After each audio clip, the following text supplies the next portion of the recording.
इस वक्त मैं दिल्ली के डीडीए ग्राउंड में उपस्थित हूँ और अभी कुछ दिन से छठ को लेकर, छठ महापर्व में माना जाता है और छठ को लेकर तमाम कई तरह के तैयारियां की जा रही हैं।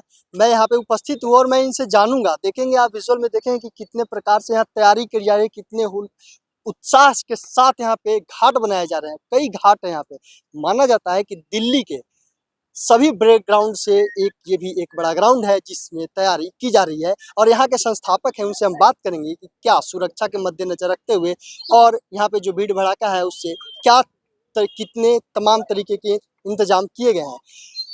सर आप ये बताइए कि यहाँ पे जो कई ये तो ग्राउंड को देखते हुए नजर आ रहा है कि यहाँ पे तमाम कई संख्या में लोग आते होंगे पूजा पाठ करने। यहाँ पे लगभग भीड़ 15 से प्लस होती है, 15 से 20,000 लोग होते हैं, जिसमें व्रतधारी 2,500 से 3,000 व्रतधारी होते हैं। उसके प्लस क्योंकि व्रत करने वाले हैं उनके साथ 10 लोग देखने वाले भी आते हैं, लोकल लोग भी आते हैं कि आखिर ये चल क्या रहा है।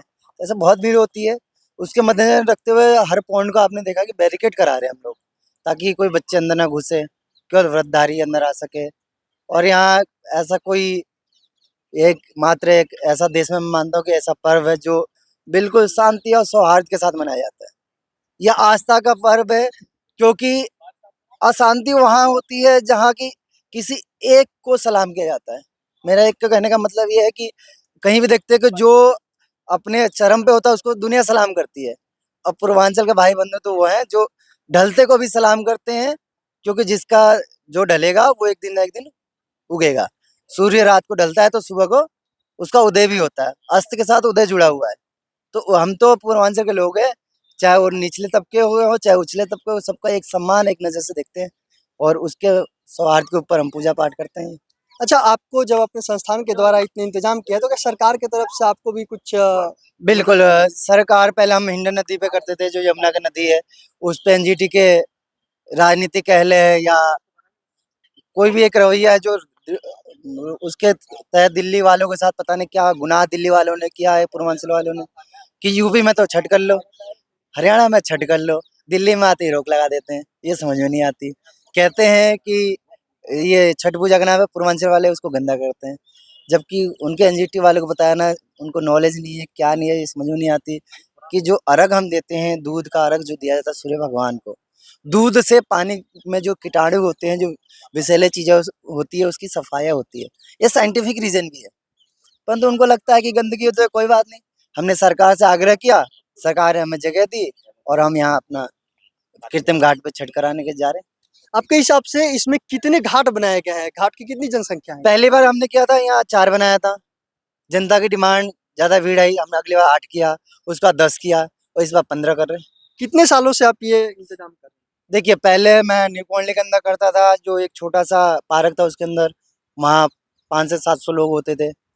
उसके बाद 4 सालों से इस ग्राउंड पे मैं करा रहा हूँ, जहाँ की संख्या उससे कई सौ गुना बढ़ गई।